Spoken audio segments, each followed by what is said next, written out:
ನಾವು ಎಲ್ಲಿದ್ದೀವಿ ಗೊತ್ತದ್ರಿ? ಈ ಲೋಕ ಎನ್ನುವಂತ ರಣರಂಗದಲ್ಲಿ ನಾವಿದ್ದೇವಂತೆ. ರಣರಂಗ ಅಂದ್ರೆ ಅರ್ಥ ಆಗ್ತದ್ರಿ, ಓಟದ ಪಂದ್ಯದಲ್ಲಿ ನಾನು ನೀನು ಎಲ್ಲರೂ ಇದ್ದೇವೆ. ಓಡ್ಬೇಕು ನಾವು. ನಮ್ಮ ಗುರಿ ಯಾರಾಗಿದ್ದಾರೆ? ಕ್ರಿಸ್ತನಾಗಿದ್ದಾನೆ ಪ್ರಿಯರೇ. ನಮ್ಮ ಗುರಿ ಲೋಕದ ಆಸೆಗಳಲ್ಲ, ಶರೀರದ ಆಸೆಗಳಲ್ಲ, ಹಣ ಅಲ್ಲ, ಆಸ್ತಿ ಅಲ್ಲ, ಐಶ್ವರ್ಯ ಅಲ್ಲ, ನೇಮ್ ಅಲ್ಲ, ಫೇಮ್ ಅಲ್ಲ, ಇದು ಯಾವುದು ಅಲ್ಲ.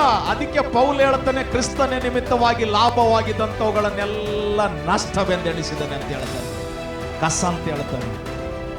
ಪೌಲನ ಚರಿತ್ರೆ ನೀವು ಇನ್ನೂ ಚೆನ್ನಾಗಿ ಓದಿಲ್ಲ. ಅವನು ಎಷ್ಟೋ ಹಡಗುಗಳಿಗೆ ಓನರ್ ಅಂತಾರೆ. ಅವನು ಎಷ್ಟೋ ಹಡಗುಗಳಿಗೆ ಓನರ್ ಆದಂತ ವ್ಯಕ್ತಿ ಕ್ರಿಸ್ತನ ನಿಮಿತ್ತವಾಗಿ ಲಾಭವಾಗಿದ್ದಂಥವುಗಳನ್ನೆಲ್ಲ ನಾನು ನಷ್ಟವೆಂದೆಣಿಸುತ್ತೇನೆ. ಯಾರ ನಿಮಿತ್ತವಾಗಿ? ಕ್ರಿಸ್ತನ ನಿಮಿತ್ತವಾಗಿ. ಕ್ರಿಸ್ತನ ನಿಮಿತ್ತ ಜನರು ನಿಮಗೆ ಇಲ್ಲ ಸಲ್ಲದ ಆರೋಪ ಹೊರಿಸ್ತಾ ಇದ್ರ, ಚಿಂತೆ ಮಾಡಬೇಡ್ರಿ.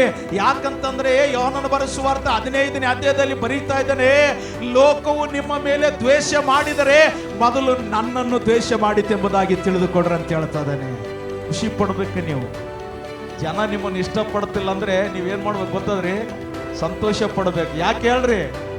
ಯೇಸುವನ್ನೇ ಇಷ್ಟಪಟ್ಟಿಲ್ಲ ಪ್ರಿಯರೇ. ಯೋಹನನ ಬರೆದ ಸುವಾರ್ತೆ 15:19 ನೋಡ್ರಿ. ನೀವು ಲೋಕದ ಕಡೆಯವರಾಗಿರುತ್ತಿದ್ದರೆ ಲೋಕ ನಿಮ್ಮ ಮೇಲೆ ಮಮತೆ ಇಡ್ತಾ ಇತ್ತು, ಲೋಕ ನಿಮ್ಮ ಮೇಲೆ ಕರುಣೆ ತೋರ್ತಾ ಇತ್ತು. ಆದರೆ ನೀವು ಲೋಕದ ಕಡೆಯವರು ಅಲ್ಲದೆ ಇರುವುದರಿಂದಲೂ ನಾನು ನಿಮ್ಮನ್ನು ಲೋಕದೊಳಗಿಂದ ಆರಿಸಿ ತೆಗೆದುಕೊಂಡಿದ್ದ. ಚಪ್ಪಳೆ ತಟ್ಟಿ ದೇವರ ನಾಮನ ಘನಪಡಿಸೋಣ. ನೀವು ಅದಕ್ಕೆ ವಚನದ ಆಧಾರವಾಗಿ ನೋಡುವುದಾದ್ರೆ ನಾವು ಎಲ್ಲರೂ ಲೋಕದವರ ರೀತಿಯಲ್ಲಿ ಅಲ್ಲ. ನಾವು ಪ್ರತ್ಯೇಕಿಸಲ್ಪಟ್ಟವರು, ಬೇರ್ಪಡಿಸಲ್ಪಟ್ಟವರು, ಕ್ರಿಸ್ತನ ರಾಜ್ಯಕ್ಕೋಸ್ಕರವಾಗಿ ನೇಮಿಸಲ್ಪಟ್ಟವರು, ಕ್ರಿಸ್ತನ ಮಹಿಮೆಗೋಸ್ಕರವಾಗಿ ನಾವು ಪ್ರತಿಷ್ಠಿಸಲ್ಪಟ್ಟವರು. ಪ್ರೀತಿಯ ದೇವಜನರೇ, ಯಾಕೆ ಲೋಕ ನಿಮ್ಮ ಮೇಲೆ ಮಮತೆ ಇಡ್ತಾ ಇಲ್ಲ? ಚಿಂತೆ ಮಾಡಬೇಡ್ರಿ. ಜನ ನಿಮ್ಮನ್ನು ಇಷ್ಟಪಡ್ತಲ್ಲ ಅಂದ್ರೆ ಚಿಂತೆನೆ ಮಾಡಬೇಡ್ರಿ.